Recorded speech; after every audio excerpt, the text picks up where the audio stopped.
Let's talk. Charles Brown.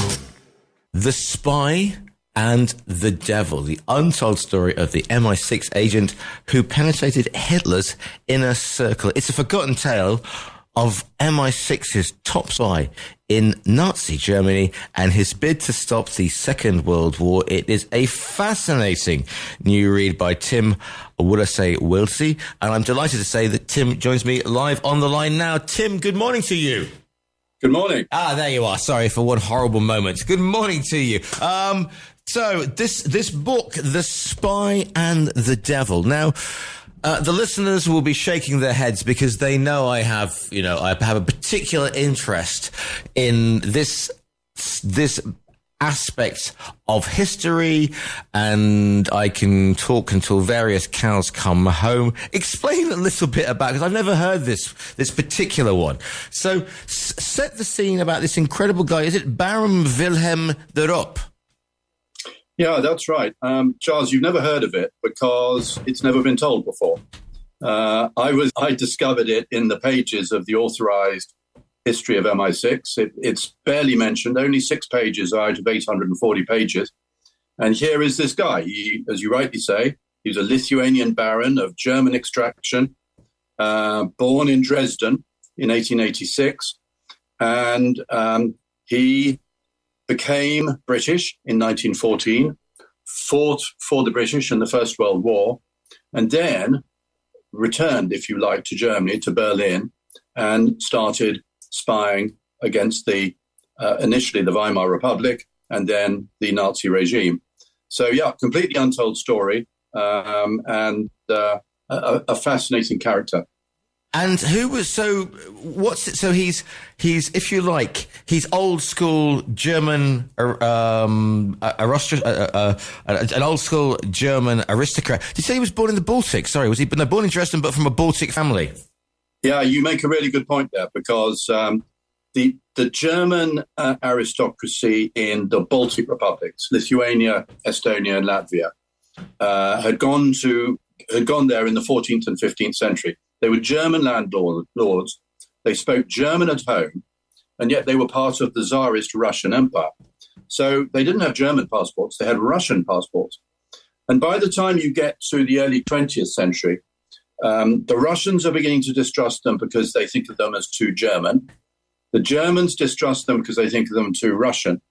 The Lithuanians just think of them as rich landlords and want them out.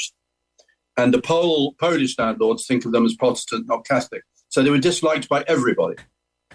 So eventually these German landlords, most of them end up going back to Germany and fighting for Germany in the Second World War, and indeed in the First World War. Bill de Ropp was a little bit different. He changed his name from Wilhelm von der Ropp to the more acceptable Bill de Ropp. Sounded a bit more French than German. Yeah. Came to Britain, studied at Birmingham University, married a British woman, fought in the First World War in balloons over the Western Front. Incredibly dangerous job. But the great thing about him, he could speak absolutely fluent Russian, German, French, and English, 4 languages. Not just fluent, but to native level, i.e. he could pass as a German, he could pass as a Russian. That's a very, very unusual ability. And of course, that's what allowed him to get close in to Hitler's inner circle. But he's fighting, correct me if I'm wrong, he's fighting for the Allies in the First World War, correct? Correct. Right. So, because I'm thinking, because this is where I start jumping up and down and my historical starts going off. But if he's coming from the Baltic states, then presumably Lithuania and Latvia, that's going all back to Teutonic Knights and heading towards the Baltics and getting all those Teutonic Knight crusades of the 12th century. So therefore, you would think that his natural home would have been to go to Königsberg or to East Prussia or something like that. You're exactly right. And your history is spot on. This is all to do with the Teutonic Knights. You're exactly right. But no, the interesting thing about him is, as I say, he went to Birmingham University, married a British woman, joined the quintessentially British middle class in a Wiltshire village, and, was opening, village fetes and judging tennis parties and things like this. He became quintessentially British. all these German aristocrats from the Baltics were looking for a new home. Sure. Most of them found it in Germany. Bill de Ropp found it in Britain. Now, the really odd thing about it is when he was courting the Germans, and he knew Hitler very well too, and Hitler's ideologist, Alfred Rosenberg, he never tried to hide that he fought for the British in the First World War. You know, he basically hid in plain sight. They just thought he was sympathetic to them, but he never hid that he had a British passport or anything like that. So it's an extraordinary sort of cover, if you like. And I suppose the other thing is that because the Nazis, and don't take this the wrong way with this, Tim, and anybody else who's listening, but they are arrivists, aren't they? A lot of the Nazis are from lower strata. They like nothing better than a punch up in a putsch in a beer cellar. However, they don't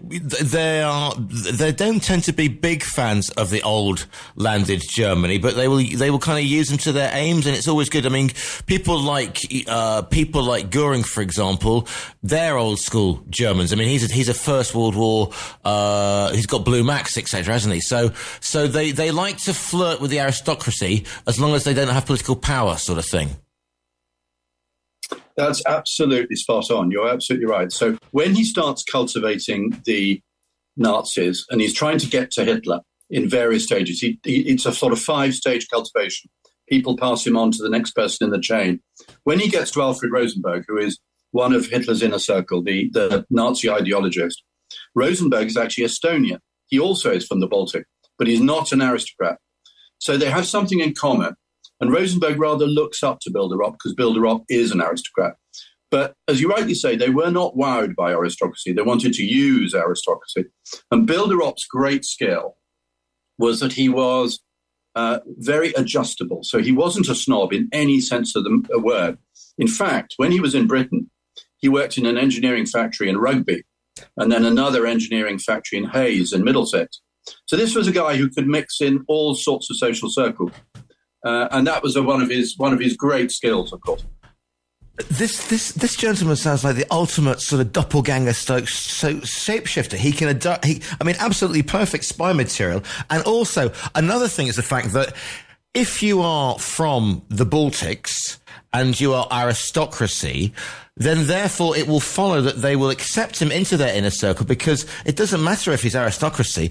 The one thing that the aristocracy hate more than anything else, apparently, are Bolsheviks and communists. So therefore, you're against the great sort of Jewish Freemasonic Bolshevik conspiracy.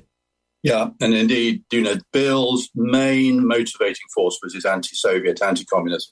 That was the thing that really drove him. And it was something he had in common with the Nazis until about 1936. I mean, don't forget, even in Britain, most people thought the Nazis were doing a remarkable job in the early 1930s. The economy was suddenly coming right. Hitler seemed to be restoring respect to the German nation. Factories were being built that were modern and impressive. So even Bill de Ropp was impressed. But he starts to really worry around 1935, 36 and thinks, hang on. And this is incidentally the devil in my title. The devil is the transformation in the Nazi party to the evil party it became in the late 30s. And that's when he turned really against the Nazis. And provided some of his best intelligence to MI6. Because the thing is, I mean, as you said before, I mean, after the death, it's von Ribbentrop. Is it von Ribbentrop or Bismarck? Is it Bismarck? I've got completely blank. It's Bismarck or von Ribbentrop who's the chancellor who dies and then Hitler takes over. Anyway, so the Germans. Well, Hitler takes over as chancellor. The Germans, Speer takes over as minister of overseeing sort of urban works, and Germany is seen as an example of getting young people back to work, a nation back on its feet, etc. It's all healthy living, autobahns, gliders, these great youth marches. Everything seems to be very good indeed, and fascism seems to be the way to the future for several countries. You've obviously got Mussolini has just put up fascism in Italy, and Mosley is trying to get something similar started in the UK as well. So yes, I mean, it's not, presumably his first reports back to London, to Whitehall, were just basically to let them know what's going on. Yeah, exactly. And you make a very good point, So, I think it was Hindenburg, yes, was the death. That's the thing. And Hitler takes over. Yeah. But curiously enough, and this is quite strange, given that anti-Semitism was quite strong throughout Europe and even in Britain, in the 1930s. One of the things that turns Bilderop against the Nazis is the persecution of the Jews. He actually lives on the Kurfürstendamm, which was a busy social street in Berlin, but one with lots of Jewish businesses. So he saw at firsthand a lot of the destruction of Jewish businesses.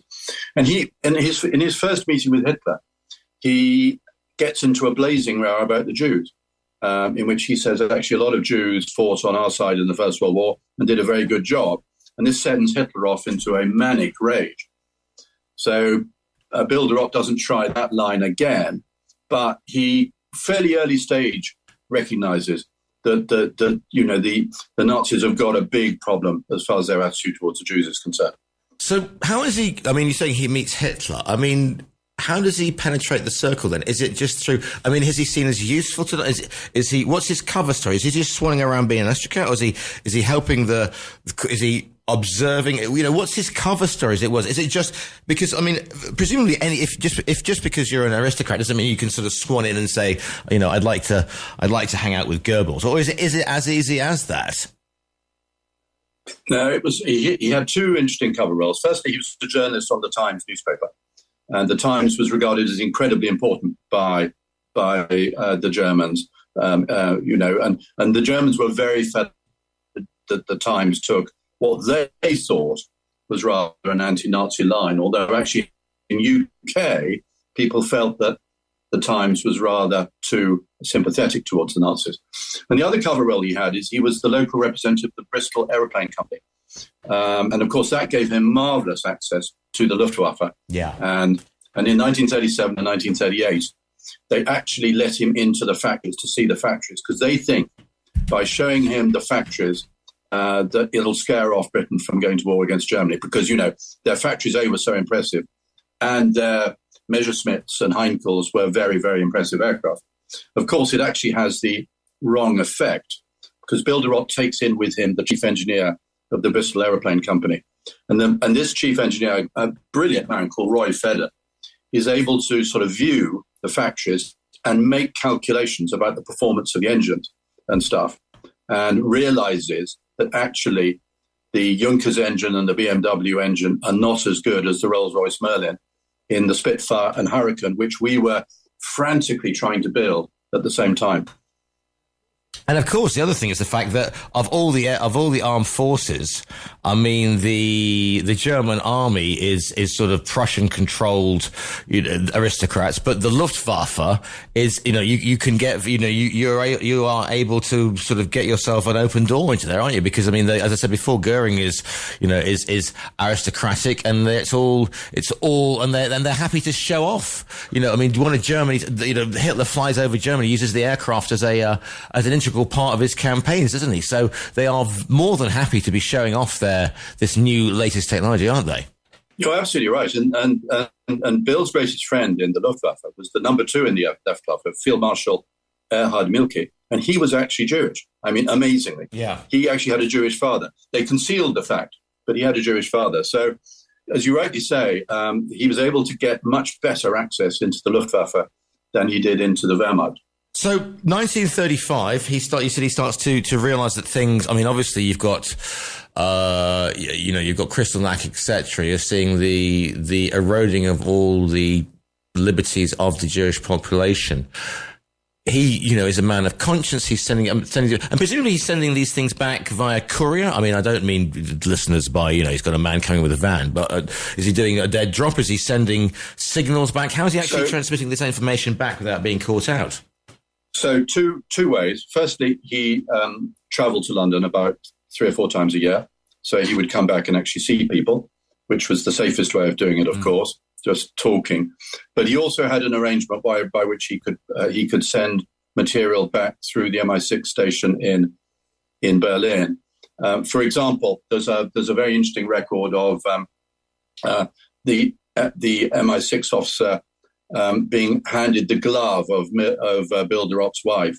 And she says, "Feel how warm this lovely glove is." And he puts the hand in, and actually inside is some paper, which he then takes out and puts in his trouser pocket. So that's what I think they call in the trade a brush contact. So that's how he did it. One of the real problems is that he becomes aware of the Nazi threats probably 35, 36. The British government is pretty slow. It's only really begin to realize 37, 38, hang on, that we're probably going to end up having to fight these guys. So, his reporting wasn't taken as seriously as it should have been until we get to 37, 38, 39.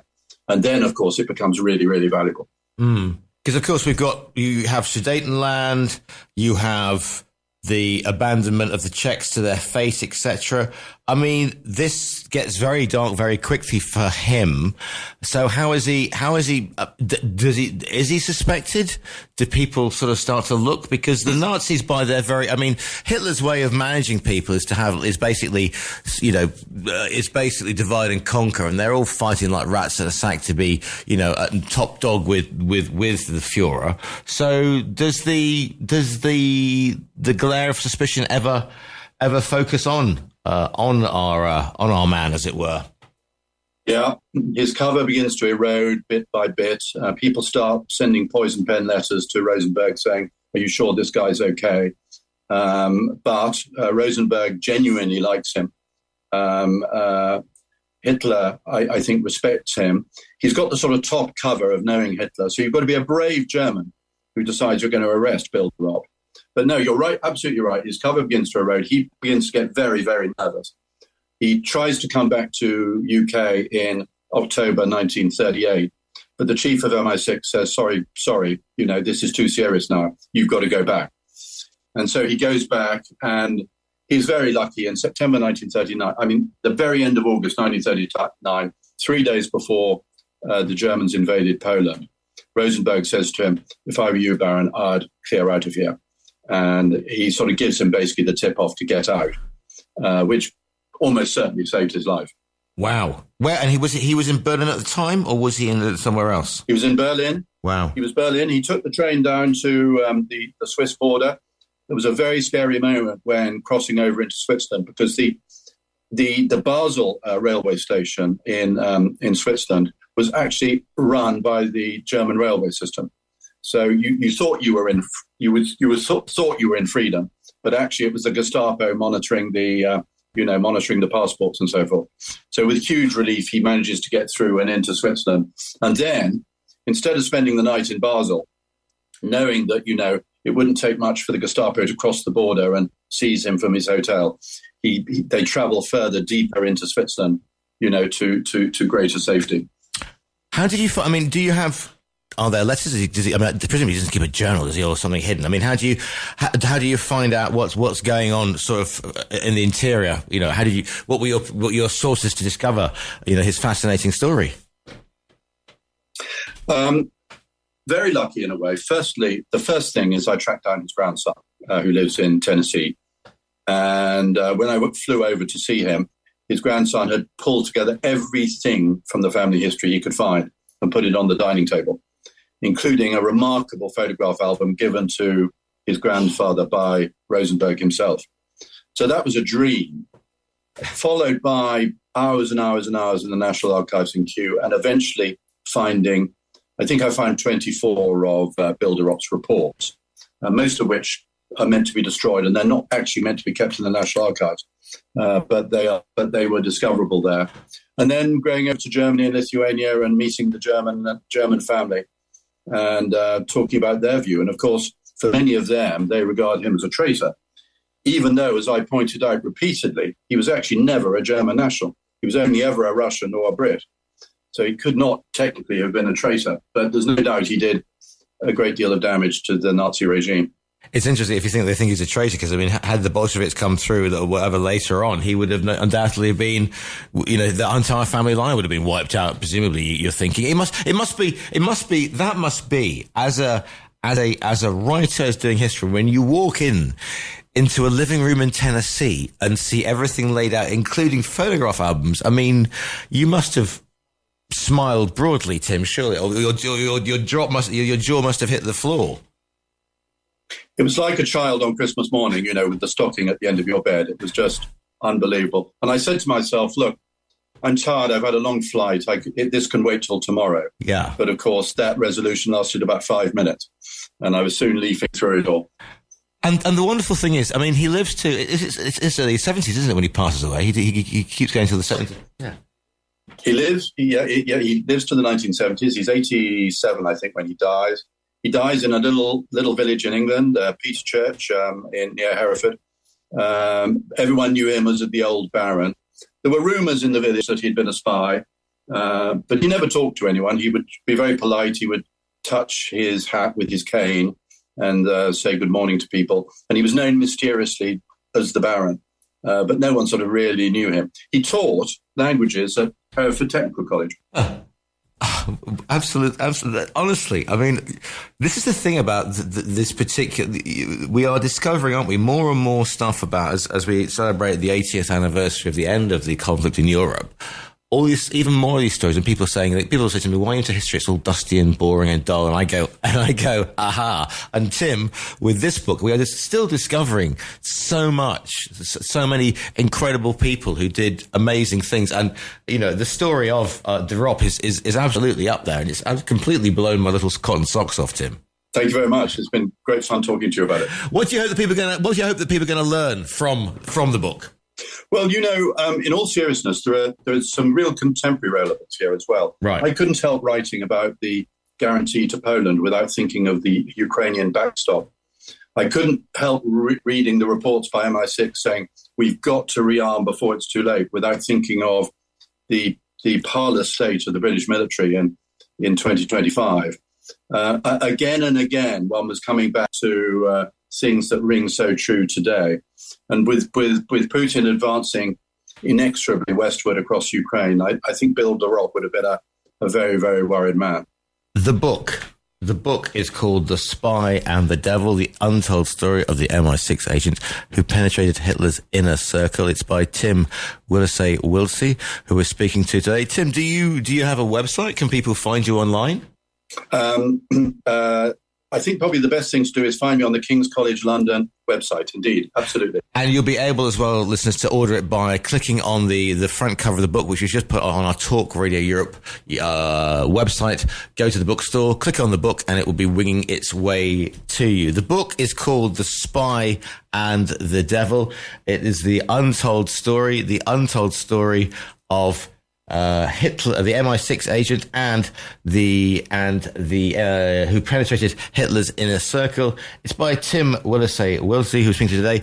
Tim, can I just say it's been an absolute eye opener, and thank you so much for bringing this amazing story to our attention. Great to talk to you and your listeners.